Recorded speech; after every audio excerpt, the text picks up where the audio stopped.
Total পূজা মণ্ডপ হবে 32,666টা। আকাশে হেলিকপ্টার থাকবে, কোনো দুষ্কৃতকারী কোনো ক্রিমিনাল এখানে যদি পূজা কার্যক্রমে উৎসবে কোনো ধরনের বাধা সৃষ্টি করে তাহলে আমরা আমাদের এই গভর্নমেন্ট অন্তর্বর্তীকালীন সরকার তাদেরকে কঠোর হস্তে দমন করবে এবং আমরা চাচ্ছি যে বৈষম্যহীন একটা সমাজ প্রতিষ্ঠিত হোক। নমস্কাৰ দৰ্শকসকল, বাংলাদেশত দুৰ্গা পূজাৰ ধুম উঠিছে। অলপতে দেশখনৰ অন্তৰ্বৰ্তীকালীন চৰকাৰৰ স্বৰাষ্ট্ৰ উপদেষ্টা আৰু ধৰ্ম উপদেষ্টাই মিলি এখন সংবাদমেল সম্বোধন কৰিছে। তাত তেওঁলোকে দুৰ্গা পূজা উপলক্ষে লোৱা কিছুমান সিদ্ধান্ত ঘোষণা কৰিছে। স্বৰাষ্ট্ৰ উপদেষ্টা লেফটেনেণ্ট জেনেৰেল মহম্মদ জাহাংগীৰ আলম চৌধুৰীয়ে জনোৱা মতে এইবাৰ বাংলাদেশত 32,676খন দুৰ্গা পূজা অনুষ্ঠিত হ'ব। এই সংখ্যা বাঢ়িব পাৰে বুলি তেওঁ কৈছে আৰু ইয়াৰ আগৰ কিছু তথ্যও তেওঁ দাঙি ধৰে। যেনে 2020 চনত হৈছিলে 30,710খন দুৰ্গা পূজা, 21 চনত হৈছিলে 31,137খন, 2022 চনত হৈছিলে 31,168খন আৰু 2023 চনত হৈছিলে 33,431খন দুৰ্গা পূজা। তেওঁলোকে গ্ৰহণ কৰা সিদ্ধান্তসমূহৰ ভিতৰত পূজা মণ্ডপৰ নিৰ্মাণকালৰ নিৰাপত্তা, দুষ্কৃতিকাৰীসকলৰ বিৰুদ্ধে ব্যৱস্থা গ্ৰহণ, অত্যধিক দুৰ্ঘটনা ৰোধৰ ব্যৱস্থা গ্ৰহণ কৰা আৰু উদ্ধাৰ কাৰ্য ত্বৰান্বিত কৰা, পূজা মণ্ডপত শিশু আৰু নাৰী দৰ্শনাৰ্থীৰ নিৰাপত্তা সুনিশ্চিত কৰা, বিদ্যুৎ সৰবৰাহ নিৰৱচ্ছিন্ন ৰখা, চৰকাৰী পৃষ্ঠপোষকতাত স্বেচ্ছাসেৱক নিয়োগ কৰা, যান জঁট নিয়ন্ত্ৰণ আৰু ৰাস্তা ঘাট ৰিপেয়াৰিং কৰা, এইবোৰেই প্ৰধান। ইয়াৰ লগতে নামাজৰ 5 মিনিট পূৰ্বৰে পৰা যাতে পূজা মণ্ডপবিলাকত কোনো ধৰণৰ মাইক বা বাদ্য বাজনা বাজি নাথাকে তাৰো সিদ্ধান্ত গ্ৰহণ কৰা হৈছে। আহক স্বৰাষ্ট্ৰ উপদেষ্টা লেফটেনেণ্ট জেনেৰেল মহম্মদ জাহাংগীৰ আলম চৌধুৰীয়ে সংবাদমেলত কি কৈছে আমি প্ৰত্যক্ষভাৱে শুনি লওঁ। এই পর্যন্ত আমরা যা পেয়েছি টোটাল পূজা মণ্ডপ হবে 32,666টা, আর ঢাকা দক্ষিণ সিটি কর্পোরেশনে হবে 157টা, আর ঢাকা উত্তর সিটি কর্পোরেশন হবে 88টা। তা আপনারা সবাই জানতে চেয়েছিলেন যে আমরা এখানে কি কি সিদ্ধান্ত নিয়েছি। এখানে 1 নম্বর ছিল পূজা নির্মাণকালে নিরাপত্তা। যেহেতু আমাদের নিরাপত্তাটা শুরু হবে পূজা মণ্ডপে নির্মাণ যেসব শুরু হয়ে যায় সেই সময় থেকে। তারপরে আমরা ডিসকাস করছি পূজা মণ্ডপগুলোতে সার্বক্ষণিক নিরাপত্তা নিশ্চিত কিভাবে করা যায় এটা। তারপরে আমরা ডিসকাস করেছি পূজা যেন বিঘ্নিতভাবে এবং দুষ্কৃতিকারীদের অশুভ তৎপরতা রোধে ব্যবস্থা গ্রহণ। তারপরে আমরা কেছি দুর্ঘটনা রোধে ব্যবস্থা গ্রহণ ও উদ্ধার কার্যক্রম গ্রহণ। তারপরে আমরা আরও একটা ডিসিশন নিয়েছি পূজা মণ্ডপে আগত শিশু নারী দর্শনার্থীদের নিরাপত্তা নিশ্চিতকরণ। তারপরে আমরা আরেকটা ডিসিশন নিয়েছি বিদ্যুৎ সরবরাহ নিরবিচ্ছিন্ন রাখা। তারপরে সবচেয়ে ইম্পর্টেন্ট ডিসিশন নেওয়া হয়েছে স্বেচ্ছাসেবক নিয়োগ করা। এবারকার স্বেচ্ছাসেবক নিয়োগটা একটা ডিফারেন্ট হবে। স্বেচ্ছাসেবক বাংলাদেশের যে কোনো নাগরিকের থেকে নিয়োগ করা হবে এবং এই স্বেচ্ছাসেবকদের টাইমও দেওয়া যাবে। যেতে ধরেন যে স্বেচ্ছাসেবক রাত 1টা থেকে রাত 3টা পর্যন্ত, স্বেচ্ছাসেবক রাত 3টা থেকে রাত 5টা পর্যন্ত, এবং এই স্বেচ্ছাসেবকদের সংখ্যা কমের পক্ষে রাত্রে 3 জন, দিনে 2 জন, এটা করতে হবে। এ ব্যাপারে এই ভাই আমাদের সাথে সম্পূর্ণভাবে রাজি হয়েছেন এবং উনি আমাদের কাছে লিস্ট দিয়েছেন। যদি স্বেচ্ছাসেবক ঠিকমতো পারফর্ম না করে তবে আমরা কিন্তু এই ভাইকেই ধরব, এটার জন্য উনিই দায়ী। তারপরে আছে যানজট নিরসনকল্পে ব্যবস্থা গ্রহণ করা হবে যেন কোথাও কোনো যানজট না হয়। কিছু কিছু রাস্তাঘাটও যেন পূজা মণ্ডপে যেন দর্শনার্থীরা ভালোভাবে যেতে পারে এই জন্য রাস্তাঘাটও কিছু সংস্কার করা দরকার হবে, ওইগুলিরও ব্যবস্থা গ্রহণ করা হবে। আরেকটা বেশ ইম্পর্টেন্ট আলাপ হয়েছে যেটা আজান ও নামাজের সময় যেন কোনো বাদ্যযন্ত্র বা মাইকের ব্যবহার নিয়ন্ত্রণ রাখা, মাইক সেই সময় বন্ধই রাখতে হবে। এটাও ভাই আমাদের সাথে এগ্রি করছে। আজানের কমের পক্ষে 5 মিনিট আগেই এই ধরনের কার্যকলাপ বন্ধ রাখতে হবে এবং নামাজ শেষ হওয়া পর্যন্ত এই ধরনের কার্যকলাপ বন্ধ রাখতে হবে। আর ভাই আমার সাথে আরও এগ্রি করছে এরা সবাই যে অনেক সময় দেখা যায় যে একটা বাদ্যযন্ত্র রেখে দিল, আজান হইতেছে, হয়তো ওই যান্ত্রিক গ্রহণে নাই বা অন্যজনে এসে একটা শুরু করে দিল। ওই ক্ষেত্রে ভাই আমাদের ক্ষেত্রে এরা সবাই আমাদেরকে এনশিওর করছে যে কোনো রকমের যেন এরকম কেউ করতে না পারে তার ব্যবস্থা গ্রহণ করবে। এই বছর থেকে এটা ভালো প্রশ্ন করছেন, দেখি বাড়ছে কিনা।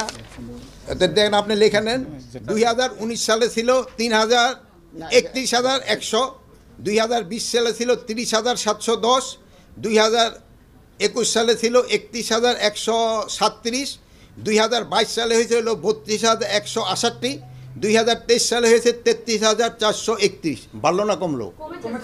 না বাড়লো। 2022 সালে ছিল 32,168 আর এই 2023 সালে হয়েছিল 33,431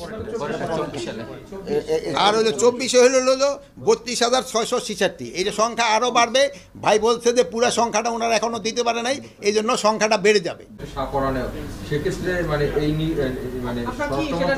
এই শাহপরণে যে হামলা হয়েছে আমি সেই সম্বন্ধে কিছু জানি না, বাট কোনো ধরনের যেন কোনো ধরনের হামলা না হয় এটা এনশিওর করার দায়িত্ব আমার।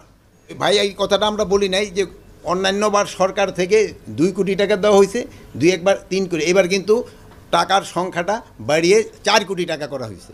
এবার প্রায় ডাবলের মতো প্রধান উপদেষ্টার তহবিল থেকে 4 কোটি টাকা দেওয়া হবে। দৰ্শকসকল, আপোনালোকে নিশ্চয় বাংলা বুজি পাইছে। ইয়াৰ পিছত ধৰ্ম উপদেষ্টা আবুল ফয়েজ মোহাম্মদ খালেদ হুছেইনে নিজৰ বক্তব্য ৰাখে।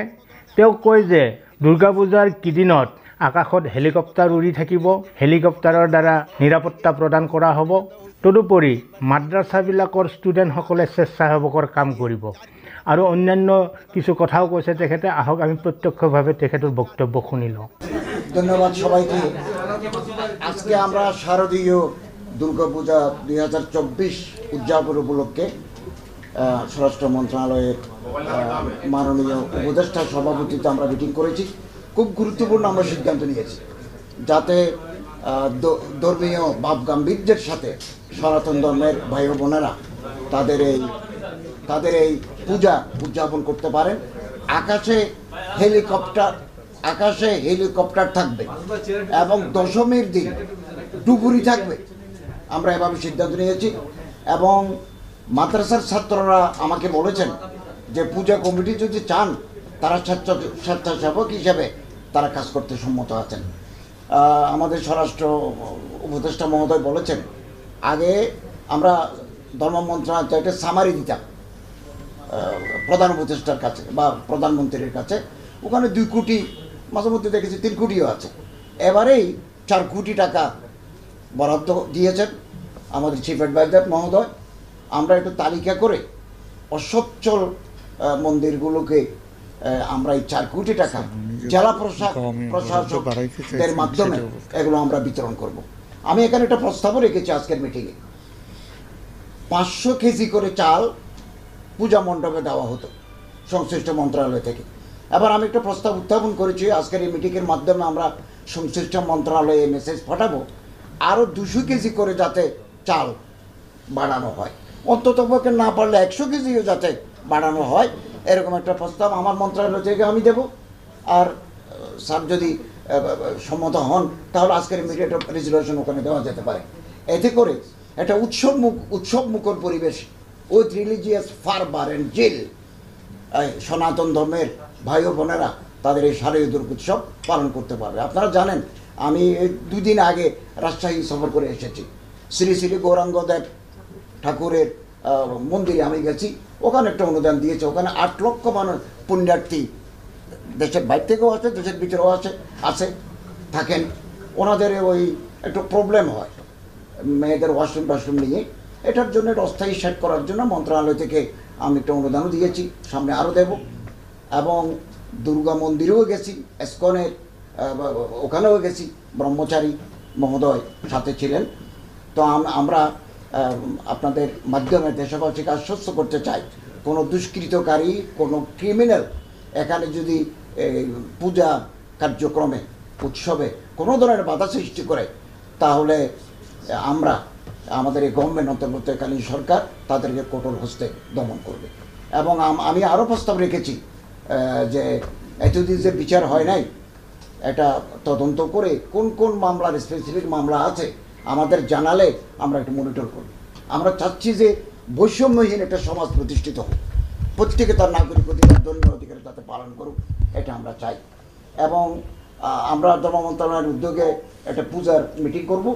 আমি ইমামদেরকে, মসজিদের ইমাম, মাদ্রাসার প্রধানদেরকেও আমরা নির্দেশনা দেব যে তারা যেন আপনাদের সাথে কোঅপারেট করে এবং সুন্দর পরিবেশে যাতে আমার ধর্মকর্ম আমরা অনুশীলন করতে পারি, পালন করতে পারি।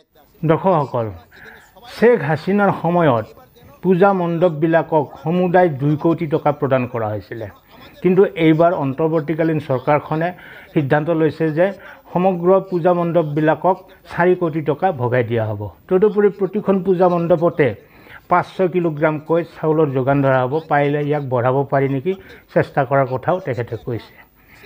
এনেকুৱা সদ্ভাৱ দেখিলে সঁচাকৈয়ে ভাল লাগি যায়। এনেধৰণে যদি সমিল মিলেৰে আমি চলিব পাৰোঁ তেনেহ'লে নিশ্চয় কোনো ধৰণৰ সংঘাতেই নহ'ব আমাৰ মাজত। আপোনালোকৰ মতামত আপোনালোকে আগবঢ়াব কমেণ্ট বক্সত। আজিলৈ এৰিছোঁ, ধন্যবাদ।